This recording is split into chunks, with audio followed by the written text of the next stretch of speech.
And welcome into the RinkWise podcast presented by New England Hockey Journal. I am Evan Marinofsky, joined by Patrick Donnelly as always. And we have a guest today, Pat, Ed Bourget. Quite the hockey background on him for sure. Played high school hockey at Shrewsbury High before going to BB&N. Played a season at St. Anselm before 3 at Sacred Heart. Played professionally over in Europe. Played in the ECHL as well. He was an assistant coach with BB&N boys from 05-06 to 2012-13. He has coached the BB&N girls for the last bunch of years since 2013-14. A lot of success there, and now is the director of hockey ops at BB&N with a hand in both programs. Ed, thank you for joining. Hey, thanks, Evan. Got to correct you. I actually never made an East Coast team. I got invited to training and got cut. You don't have to. You can let that be. You know, No, that's a harmless little thing. No. I'm all about transparency here. So, as my kids like to say, like, you almost made it to the NHL. I'm like, no, dude, not even close. But I love my 5-year-olds. It works. That's good enough. Almost casts a wide blanket. Yeah, wide blanket for sure. So I just wanted to get that out there, not blow up my playing career because it wasn't as beautiful as it may sound sometimes. Pretty beautiful. Further than we ever made. That's much further. Although my NHL 25 Be a Pro is tearing it up. Ed, I will ask, sort of for your new job at BB&N, or sort of new title, as director of hockey ops. Obviously, the last bunch of years, you've been on the girls' side and had a huge hand in that. What are you looking to do with the boys' program, and how are you looking to stay involved with the girls? Essentially, I'm really just trying to help Anthony Moshe, give him a little support as far as hours in the rink and take a little time off at his plate a little bit so he can enjoy his family and kids, and support him the best I can with recruiting and just parent contact, stuff like that. And then also it'll be fun to coach with him because I was his coach when he played there. So it's pretty cool to kind of get back coaching with him. I think I'll help him out a little bit with maybe the defense. But so I think I'm just going to kind of join his staff a little bit and be an assistant coach, but also kind of take some. You guys know, I see both of you guys in the rink all the time. Like, the time commitment that's into this, and we both love coaching, but we both love our families, so we got to try to balance that time. And so for the boys' side, it's more just support to give Moshe if he needs like some time for his family and or whatever he needs to help him out. And then on the girls' side, we hired Jory Balsam, who is a BB&N grad, and she's awesome, and I'm just going to kind of help her with whatever questions she may need. She was actually coaching at St. George's for assistant coach the last couple of years, and then actually took over as interim head coach during the playoff stretch there. So she's got some good experience in the ISL. Yeah. And sort of, I guess, along those lines, you talked about how just like this is more of a bigger picture thing, kind of like about girls prep hockey in general, but like you've kind of told me a couple times, like your teams started slower than others, and it's kind of like you're trying to balance winning but also developing your players. Like what goes into that sort of over the course of the season, and what do you think is like something that Jory and Moshe can kind of take with them through the year? So I think a lot of the hardest part, especially being coaching early on, is you trying to like win as many games as possible and kind of put the hammer down. And when you look at your schedule, the prep school schedule it only reads as 3 months long.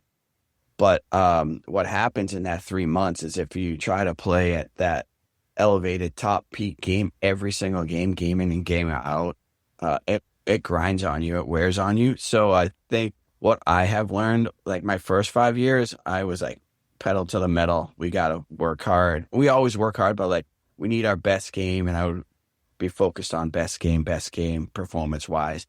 But really what you need to do is kind of read the room a little bit. Like when your kids are tired, maybe give them a day off, send them to the training room instead of the ice, send them to the strength trainer instead of the ice, and show them. So development hockey wise is tough in that small stretch, but development becoming a hockey player is kind of what our approach was. And that was kind of like, take care of your body. If it's hurt, if you have a nagging little injury, go to the trainer. my trainers are awesome. It's Eric Crest and Kathy Grunning, and so they did a great job with them. And over the years, Eric was awesome. He was at BC. He worked at BC, so he knows it a lot. And we would just go in there, and I'd tell them, I'd be like, all right, we're on NHL plan. Like, what is that? And like, Eric, you know what that is? And he'd be like, yeah, we're going to make sure if our game's on Friday and we're on a Monday, we're going to do our best to try to get them playing Friday. And if that recovery means that they're on the bike or something until Wednesday and they do a light skate Thursday, that's what we do. And, or if they had too much homework or like life was stressing them out or like a mental health day, we really talked a lot about that over the last like probably 3 to 4 years here. And that's kind of the development process that we're taking as a hockey player, if that kind of makes sense. Yeah, and I mean it's worked. It's, you know, with the obviously the success speaks for itself. Couple titles, couple appearances in the Elite Eight.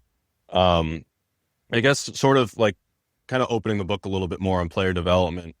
You know, we're into the summer now. It's obviously, you know, spring, summer is a big time for training in the gym. Maybe you're on the ice a little bit, probably a little bit more these days. You know, what are the biggest things that, you know, you think, whether it's any of your players or kids in general, should be kind of focusing on in this time?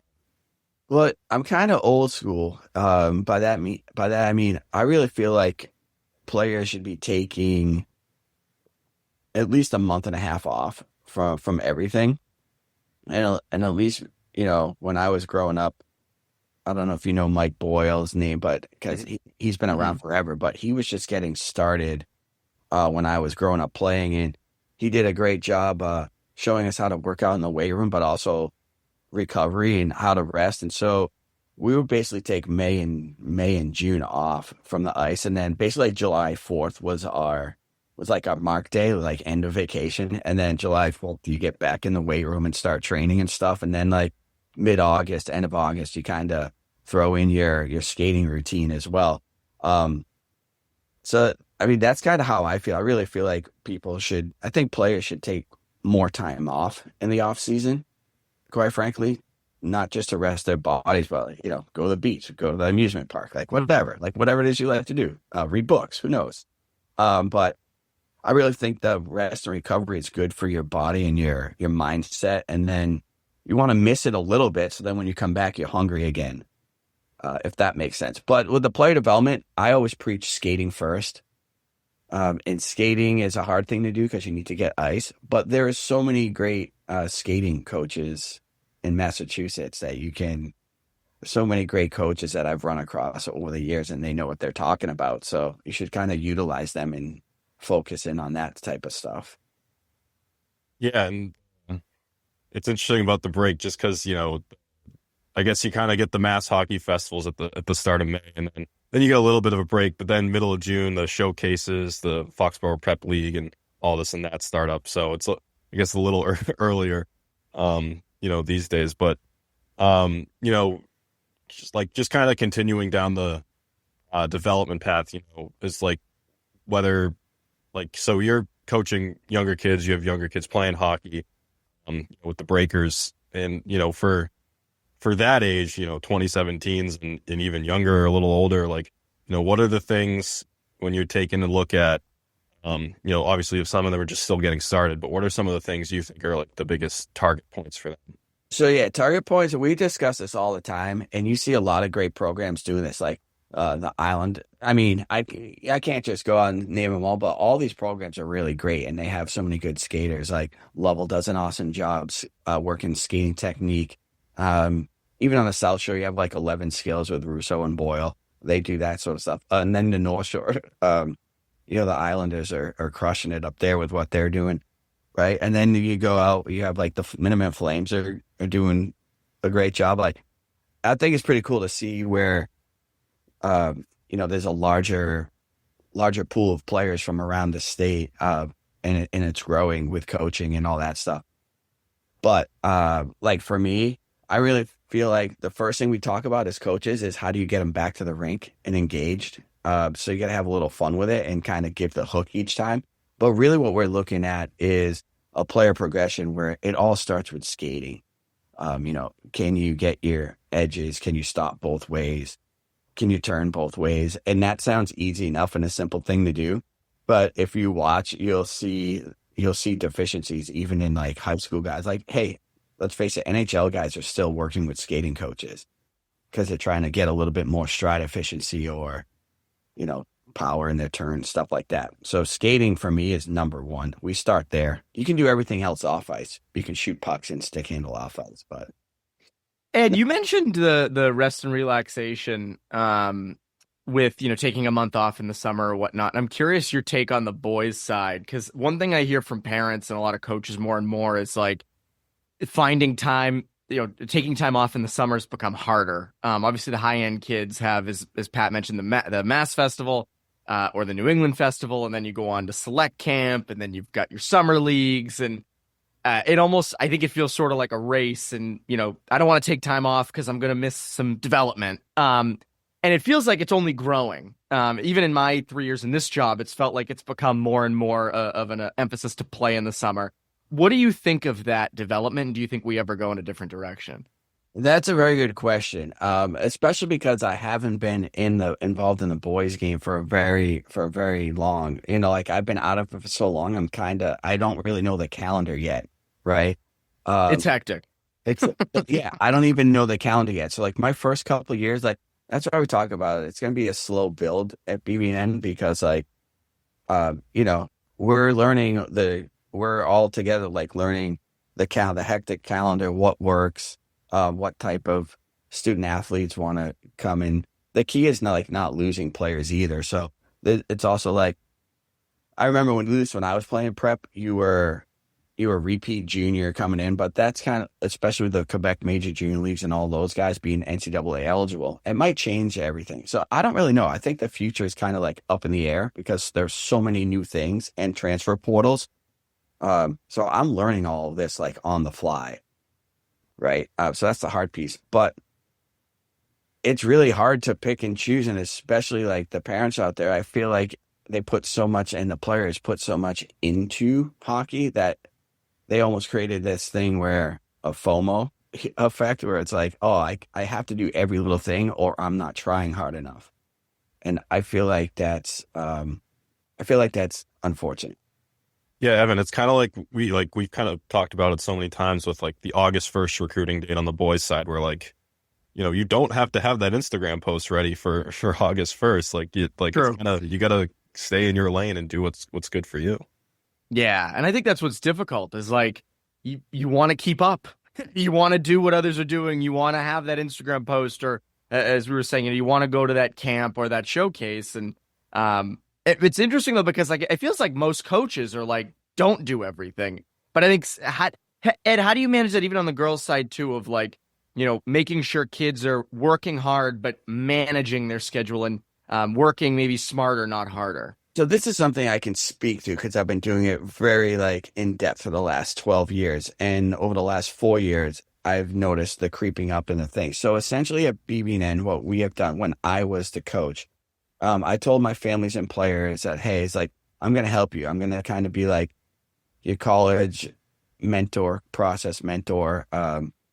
So like you don't have to go out and find a college, there's all sorts of like college help out there with, advisors and all that. It's like, I'm going to be your advisor. I'm going to be your coach. I'm going to be here to help you with whatever you need. And a lot of stuff that we did was like, especially the juniors, like the sophomores and the juniors, I told the freshmen and sophomores, it's more about development this summer. You don't have to go chase those camps yet. What you really need to chase is development. And we'd come up with a plan. We say, here's kind of like what you should work on from my point of view, but that's just me and what from BB&N, what I see. Here's what I think you should work on.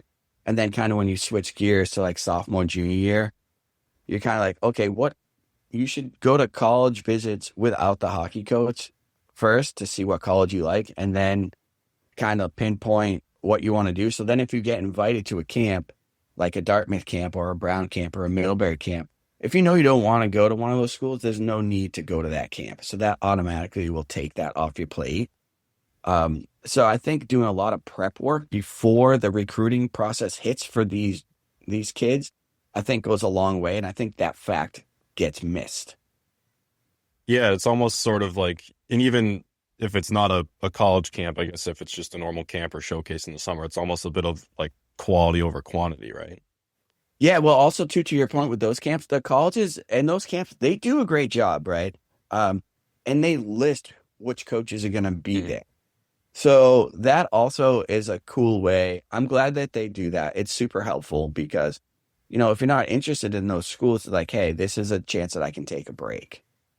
Yeah, and kind of, I guess, further down the recruiting line, you went through the process yourself as a player. You've seen plenty of kids go through it in your time at BB&N. Like, is that sort of something people get wrong, with recruiting? Maybe like you said, kind of taking the hockey part out first and then getting into the hockey part. Do you think people sort of put the cart before the horse? No, well, you know what? This is the hardest, most touchy subject, right? Because you're playing, and speaking from my point of view, like, for example, in the beginning phase of the process, if you're in like the mass hockey like program and you're in that, you're pretty much automatically getting like emails and letters from school. So like you're doing that whole process. Like in the old days, I would get mailed letters, from, and then, whether or not it was a mistake, you get like a good one from a Hockey East school and you're like, oh, I was like, yeah, this is it. I'm going to go here. And then, you don't hear anything back. And then you're like, oh man, it's over. But I was recruited. There was no Instagram post. And I tell my players all the time, it's like, I feel for you. Like I empathize with the situation because every heartbreak along the way is not only just with you in your bedroom and or your house and like trying to sift through those emotions for like 48, 72 hours that like you're not going to get to go play at the place you really dreamt about. Not only that, you're watching everyone like post where they're going and celebrating. So it's like, it's kind of like a dagger twice, And the major thing that people should really listen to is just be patient with the process. And if you're going to play college hockey, you will. And without like naming names, for example, like my senior class that just graduated, they all 7 kids playing Division I hockey, all with completely different committed paths. Like some committed right away on like the June 15th. Some it took a little bit while. Some committed, then decommitted, then recommitted. Like it's really a process, and it's a journey. And you just got to trust the journey and the process and the coach that you're working with or your college advisor that you're working with. But it will eventually fall into place and people will end up in the right spot. Yeah, I'm sure that's something that, has probably held true for like from when you got recruited to now. But I guess sort of, the social media is a difference from then to now. But what's another big difference for you that you see being pretty prevalent today? That's a great question you ask. I just think for me, the social media piece is the major dynamic that really kind of like messes things up. It's cool to celebrate like what you want to do, but it's just hard for all those other kids that are like still grinding, like, oh, here's another opportunity I missed. Here's another opportunity I missed. I just try to tell my kids to shut it off. But of course it's impossible to do that because you're trying to check in. I actually think there's more access to recruiting now. Like there's more access to showcasing yourself now. I don't know if that's a good thing or a bad thing. To your point and Evan's point, now you can play hockey all the time, but you can showcase yourself more now. There's more events, but I don't know which is better. Do you want to skate fast? For 50 years, Laura Stam instructors have taught youth players to pros how to skate correctly, powerfully, and fast. Players who attend Laura Stam power skating programs learn how to skate fast by learning how to execute every maneuver in hockey. They become powerful, stable, efficient, and explosively fast skaters.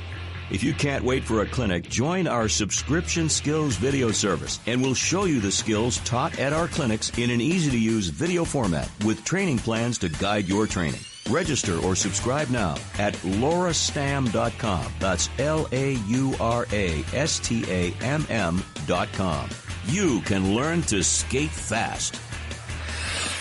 For over 20 years, Eric Nate's Euro Hockey has been helping hockey players of all ages develop their individual skills and improve on all aspects of their game. Through structured drills and innovative training equipment, Eric Nate's Euro Hockey's intense on-ice instruction challenges each student to be the best at their ability.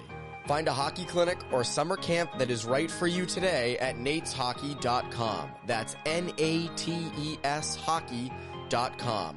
Eric Nate's Euro Hockey, train to be the best. Do you want to become a better hockey player this summer with Paul Vincent Hockey? Since 1972, Paul Vincent, currently the head skills instructor of the Florida Panthers, has been developing NHL and college hockey players. Paul Vincent stands by his saying, there's always room for player development. Players such as Patrick Kane, Jonathan Toews, Keith Yandel, Matt Grzelcyk, Patrick Sharp, Adam Oates, and many more have trained with Coach Vincent and his staff and have outstanding results. Join Paul Vincent this summer at one of his 4 Massachusetts locations, Canton, Saugus, Middleton, and Falmouth on Cape Cod. To reserve your spot today, go to pvhockey.com or call 978-807-4070. That's pvhockey.com or call 978-807-4070. Paul Vincent is ready to get back to work this summer. Are you? One last thing on the recruiting piece for the girls' side. I always hear on the boys' side funny stories from, visits and interviews and things kids say that coaches are like, oh. For kids, for especially girls right now who are going through that recruiting process, going on visits, what are important things that you tell your players to take out of visits and to kind of gain from coaches? Yeah, well, the funniest thing that I tell them is I really actually tell them to go see the campus before they're kind of invited on their own, which sounds weird, but you just go and take the visit like you're incognito and like while you're just joining the pack and going through.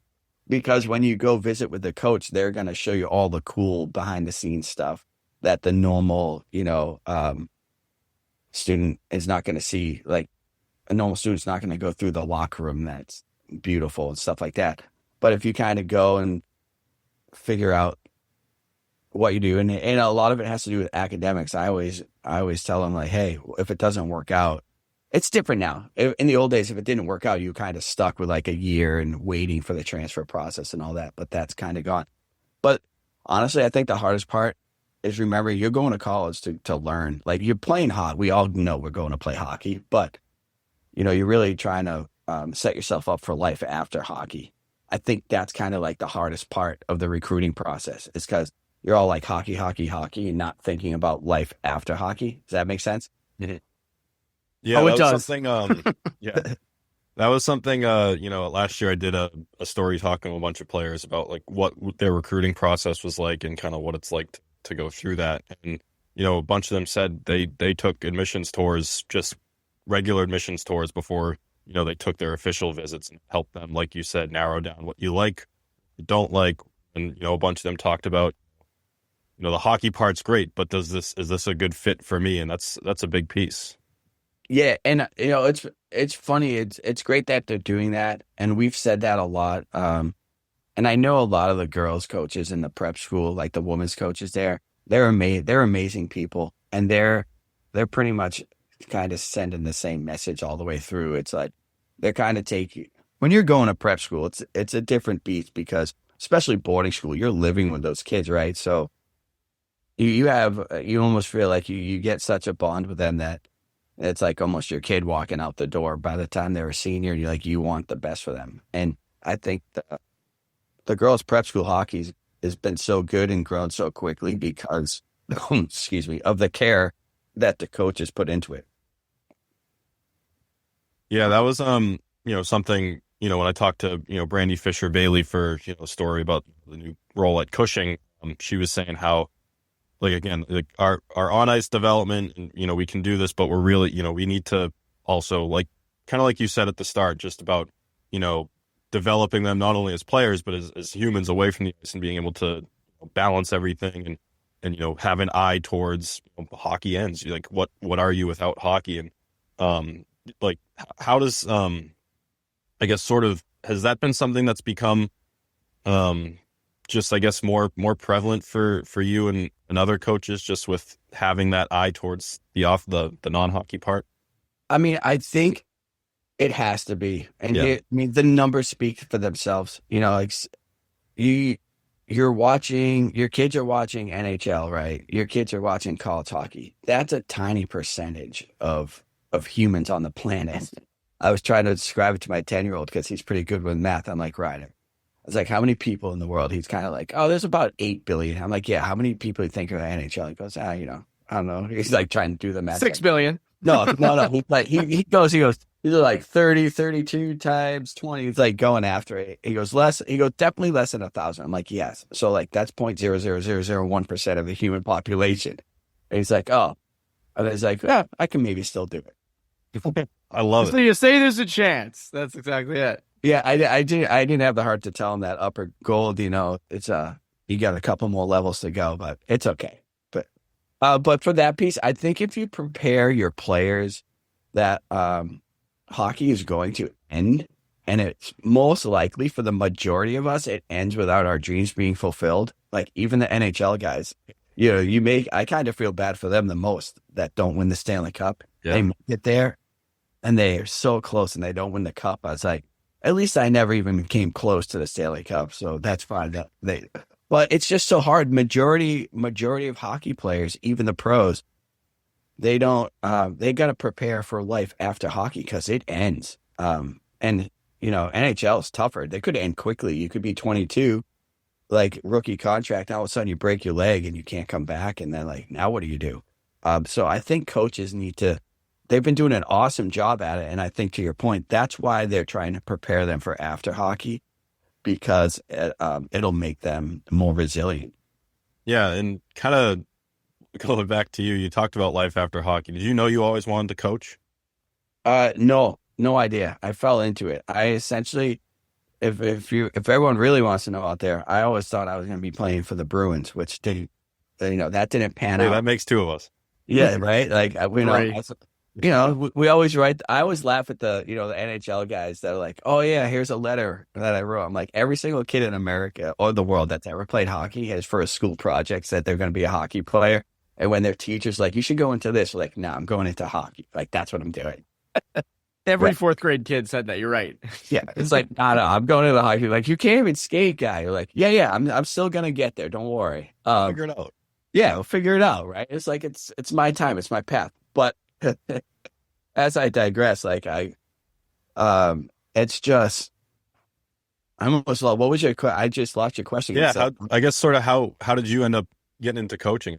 What pushed you? Yeah. So I basically honestly when I went to BB&N, my dad's like, you need to get a summer job. I'm like, oh man, and BB&N had a summer camp. I'm like, this is perfect. I'll just work summer camp. So I did summer camp, and I legitimately have worked summer camp, and I was having so much fun. I couldn't even believe I was getting a paycheck. And so as I went to college, I started working hockey camps. And then that was like fun. I was just having so much joy like on the ice playing. And then that as time like evolved, like so as my career has evolved, but I've always known I can't have a job and be miserable. Like I can't go punch a clock and go just get money because my family needs it. Like I'm a weird type of person. I'll volunteer so much because I love it, not because I have to do it, but just because I love it. And my wife's always like, you should get some money off of that. I'm like, nah. I was like, that's too much work trying to figure that out. I'd rather just go to a youth program and like volunteer my time. But to your point, it just fell into and it evolved from like a love of hockey, and my hockey path brought me into coaching. And that's just kind of how it falls. And I think, to your point, guys, I had a great conversation with a few players that didn't go to BB&N, but that I worked with through Mass Hockey, and they would call me back and be like, "Hey, I'm graduating college. What do you think? I kind of want to coach, but I really kind of want to work." And we'd have great conversations about what you can do to stay in the game while you still chase your career. And I think that is a big piece to the puzzle for a lot of these kids these days. Yeah. And sort of, I just flipping it back to the girls prep side. You mentioned how you're trying to squeeze in, so much in such a small window, and like you kind of like we kind of naturally do the comparison between the boys side and the girls side.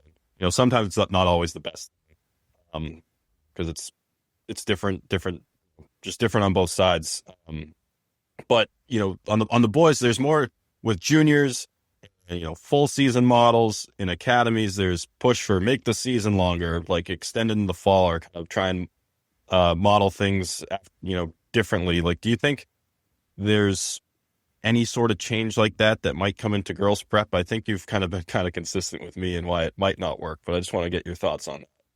I don't really know, because I feel like the prep schools are, like I say, the bottom line with prep schools is it's more than just hockey at prep schools. There are so many different sports programs at prep schools, like there's fencing, there's squash, there's diving, there's swimming, like the list goes on and on. There's probably like 40 to 50 different sports at prep schools, right? And the real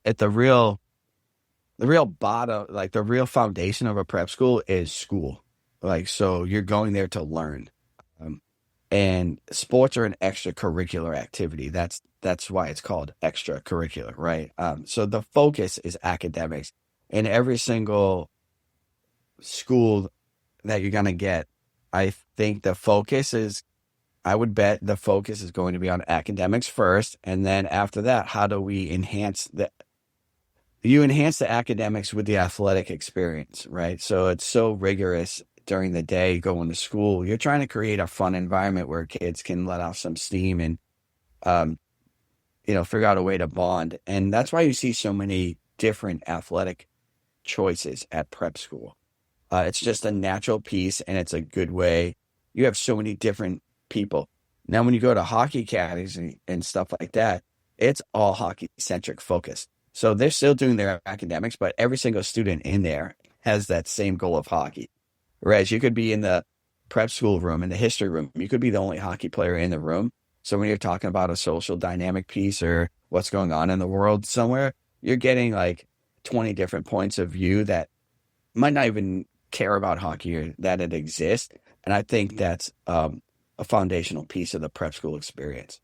Yeah, it kind of comes back to something like we've talked about so much with so many of our guests. Like, I guess it all comes down to each individual player and family, and what you're looking for out of it. Yeah, I mean, I want to say this: like, there is no wrong choice. If you're a player and you're a parent, if you know your kid and your kid knows himself pretty well, and you guys are able to have honest conversations about what your wants are, what your needs are, and what you're happy with doing, the best thing about now is that you can go get that. Right? I mean, like 20 years ago, if you were a prep school kid and you're like, I want to play hockey all year long, there was no option to do that. Now there is. Whether that's good or bad or in between, it doesn't matter. Yeah, I think it's all opinion based. But what there's now opportunity to find like that special sweet spot for more individuals to be happy with what they're doing. Yeah. And sort of just, I guess, on the broader state of things, you mentioned how, throughout like a given week in the season is trying to balance, prepping for the game, but also making sure players are staying healthy. You're getting the development piece in, the school piece in, the mental piece in. Is there anything like, whether it's, I guess in general, like, do you think like might ever change to how the season is structured or anything, or do you think it's sort of in a good spot, like a happy medium right now? So I think the girls' prep school season is, if they're going to stay in that prep format, I think it's pretty locked because, like I said, it's during the winter season when basketball is going on, wrestling, fencing, swimming, squash. So they're not going to change that. But there is opportunity. Like Winchendon has shown that they were able to do that type of model, and they've done pretty well with it. So I really just, I don't know, that you have to kind of do it in a thoughtful manner, and it's really going to come down to each individual school and their board of trustees, and they're going to have to make decisions, and that's I can't predict that at all. But it's really going to come down. I think you're going to have some people that might want to chase the full season model and then explore it, and then not going to happen. And then you're going to have some people that are like, hey, we're sticking to our old prep school model, and we're going to make the best hockey experience we can in this scenario. Yeah, for sure. think we covered it all. We're coming up on time here, Evan. We've hit like everything. Ed, you've been great. This has been so fun, and I think it's great for people to hear because you are, even though you're so deeply entrenched with the girls' side of things, you offer great insight on the boys too. So this was a blast. Well, Ed, thank Evan, you for I feel doing like this. I feel like I should have talked to you more, but I mean, I think I'm going to become fully entrenched now with the boys since I have a 10-year-old, an 8-year-old, and a 5-year-old. So if you guys I didn't know you had 3 boys. I got 3, man. Why not go for the hat trick, as they say? Well, we'll become well acquainted over the next bunch of years. That's for sure. No, that's right. Well, so that's kind of what we're doing. I think if you need anything on the class of 2030, let's see, 33, 35, and 38, I think That's a fake year. I could start getting you going, guys. Ryder Bourget, I think he's between BC, BU, Harvard. He's got some options. So I think it's gonna be a big decision coming down. Yeah, big decision. My big decision for him is hoping that he'll clean up his room soon. I don't think I ever made it that far in NHL GM mode. I certainly haven't. I have a quick attention span. Ed, this has been great. Thank you so much for doing this and joining us. And we'll have to have you on again sometime. But that's RinkWise. That's Patrick Donnelly. I'm Evan Maranofsky. We will see you at the rink.